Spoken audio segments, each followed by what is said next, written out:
I'd be delighted.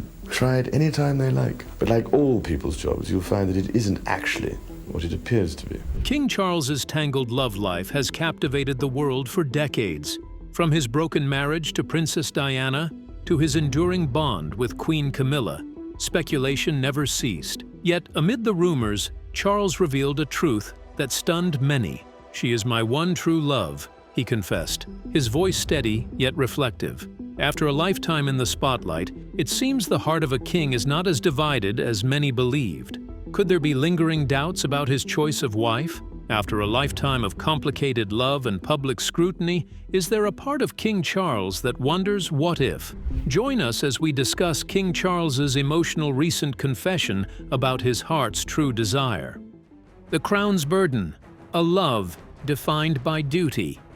King Charles was born as the heir apparent to the British throne in 1976, growing up in the shadow of one of the greatest monarchs to have ever ruled Great Britain. His life was already defined by a sense of duty and responsibility. While the illusion of royalty prevailed in his public appearance, he knew deep inside that the stability of the crown was more important than his personal life, especially with whom he ended up with. Charles's love life being treated to match the crown's endeavors wouldn't be the first time that love has been treated as a political tool rather than a romantic pursuit or love endeavor. Well, they certainly miss you, won't they? Hope so. Going down memory lane, the Crown has always patched carefully curated plans together to foster the continuity of the Crown, and sometimes to establish diplomatic ties between nations. A perfect example is King Charles's great-uncle, Edward VIII, who fell in love with Bessie Wallace Simpson, an American socialite who had been through 2 divorces. King Edward VIII at the time believed that he had found love, and nothing could change his mind. The heart wants what it wants anyway, and he was ready to risk it all. While he pursued his love interest in Wallace, the royal family was not particularly pleased. The feeling around Buckingham Palace wasn't hate or disdain for Wallace. Instead, it was a constitutional conundrum. Back in the day, monarchs, although on top of the food chain, had to conform to certain rules of engagement, and one of them dictated that a monarch was not allowed to marry a woman who had not only been divorced, but her partner was also still alive.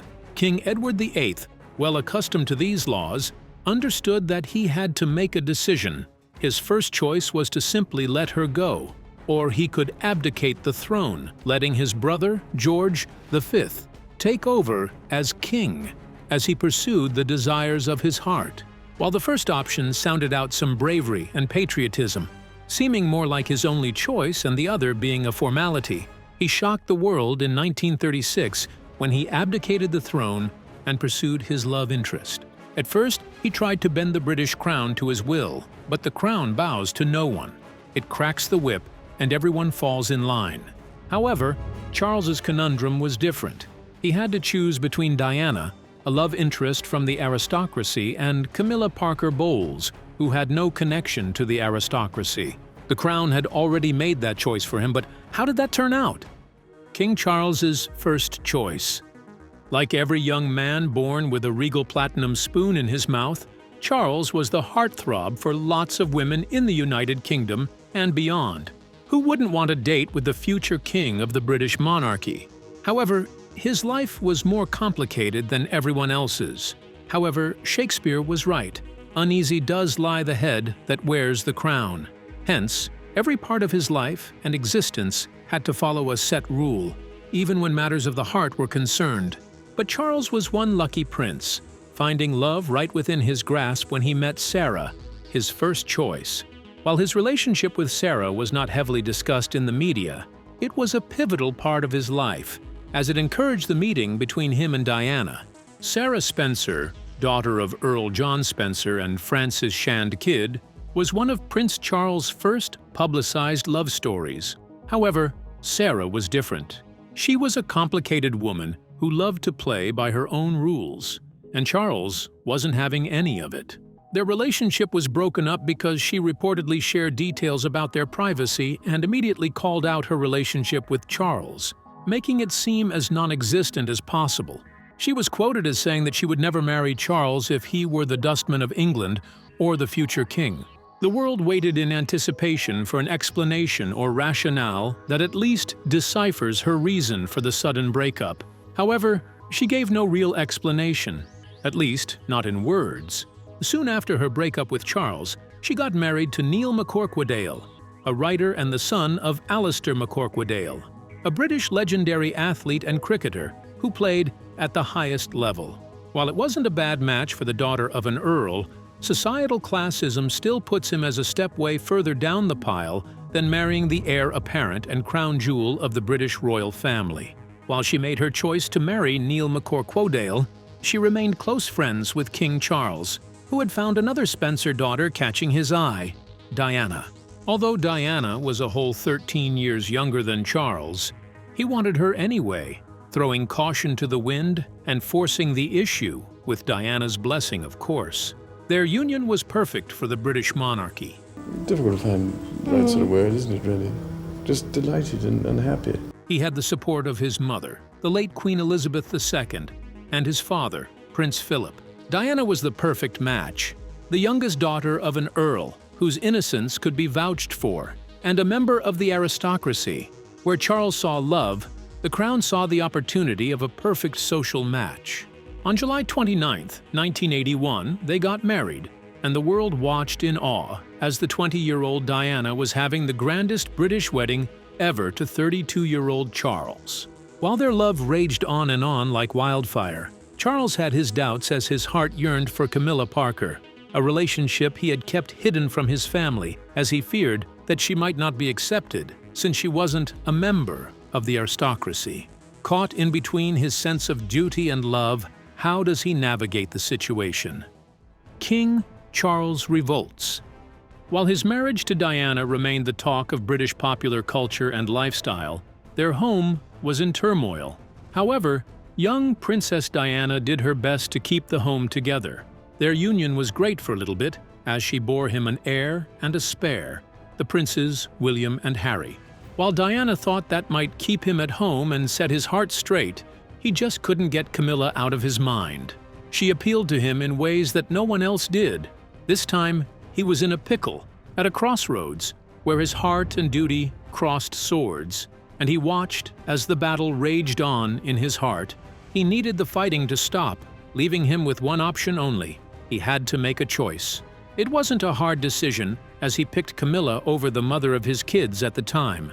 At first, he did not simply throw out the marriage. Instead, he tried to make it a party of three. The more, the merrier, eh? But guess who wasn't having that? Princess Diana. She got married at 20 to the only man she had ever loved with all of her heart, but she felt hard done by when he chose someone from his past over her. So she lashed out in the meanest ways possible, dragging rags after the crown as she got into several romantic relationships in and around Buckingham Palace. Yet again, the crown's reputation was being dragged into the mud, and the Queen watched from a distance as the situation got messier. Never in the history of the crown had there been as much bad press as the messy relationship between Charles and Diana, with infidelity right at the top of the pile. As their mini-war raged on and on, Prince Philip and Queen Elizabeth, who couldn't take it anymore, called for the couple and ordered them to make up right there or get a divorce. As expected, they took the highway. Both parties got a divorce and chose to go their separate ways.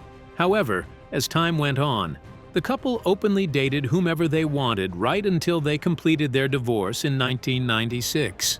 However, their divorce created a conundrum for Prince Charles.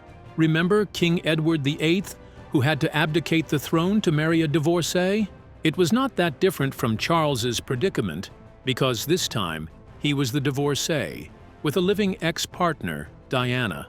However, she died in a questionable fatal accident in 1991, just about a year after her divorce. How did Diana's death solve and create problems for the crown? The duplicity of Diana's demise. For many years, Charles's affair with other women has been kept hidden, especially his secret relationship with Tiggy-Lega Bourke, his children's nanny, which Diana eventually called out before her unfortunate demise. Although his other relationships were done in secret, his love for Camilla transcended that. Their relationship was the most poorly kept secret in British royal history. However, while their love story could continue without Diana, especially after the divorce, the truth is Charles was trapped, and he could not marry her even though he and Diana got that divorce. The thought of this constitutional conundrum hung over him like a dark cloud, but the death of the people's princess, Diana, in 1997, solved that problem for him. Now questions linger, and fingers are being pointed in the monarchy's direction. Was this some act of providence from God, helping Charles with the little bee in his bonnet? Or did Charles and Camilla take matters into their own hands, squeezing a solution out of an impossible problem? It was a simple deduction. A high-profile woman with ties to the crown had died in her prime, and an investigation had been opened. The biggest question is, who had the most to gain? It wasn't rocket science that fingers pointed directly to the young man who couldn't get married if she remained alive. This deduction pointed fingers to the crown, and once again, their name was in the dirt, and their reputation suffered a huge dent.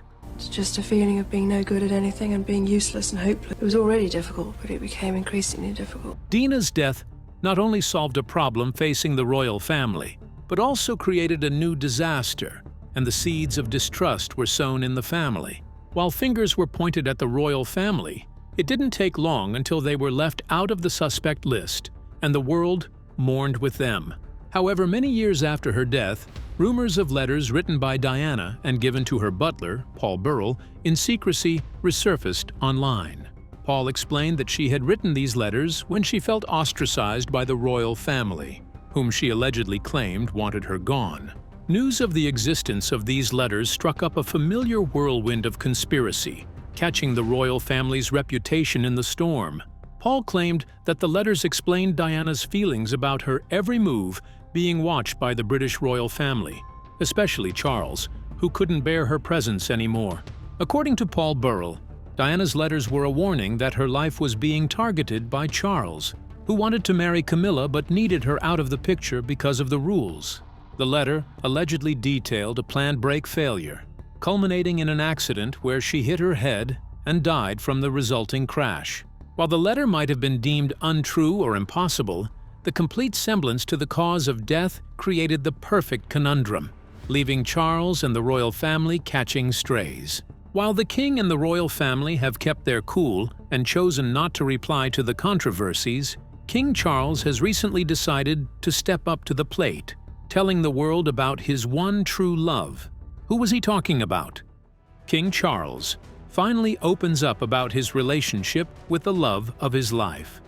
While the cat has been out of the bag for a long time about King Charles's love life, especially his open secret relationship with Camilla and its effect on his marriage, he has finally come out to tell the world about their relationship.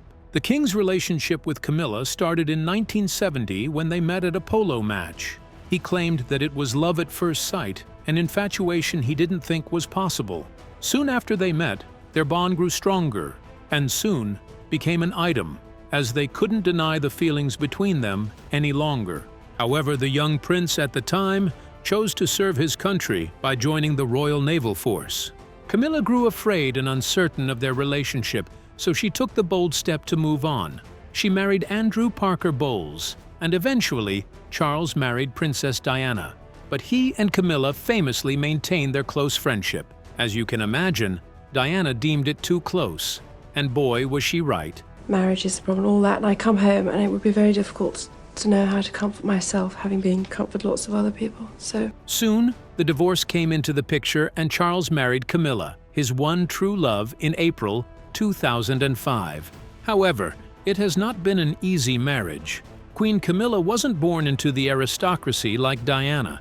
Hence, it wasn't easy for her to adjust to the sheer amount of functions that she had to attend and how many hands she had to shake.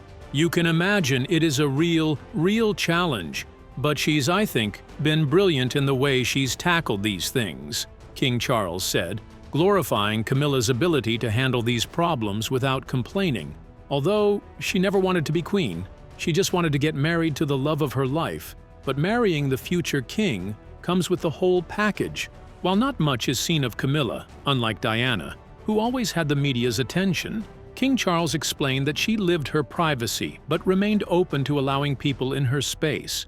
He praised her ability to function in unfamiliar waters and her powerful, humorous charm that helps them both get through the day. In fact, every day for 20 years. The rationale behind this sudden interview about the love of his life was simple. He wanted to help the world see into his heart so they could tell who he really loved, even though he married Diana first. However, even though Camilla was the love of his life, he had also opened up his heart to Diana in the past. In an interview with the couple when they were quizzed about their love life, Diana replied, "Of course we are in love." But Charles's reply was cryptic. "Whatever love is," he said. And I suppose in love. Of course. Whatever in love means. While that remained open to interpretation, many saw it as the royal way of saying that he loved her too, but not as much as the love of his life, Camilla. It would seem the king had dropped subtle hints on the whereabouts of his heart, but not many people paid enough attention.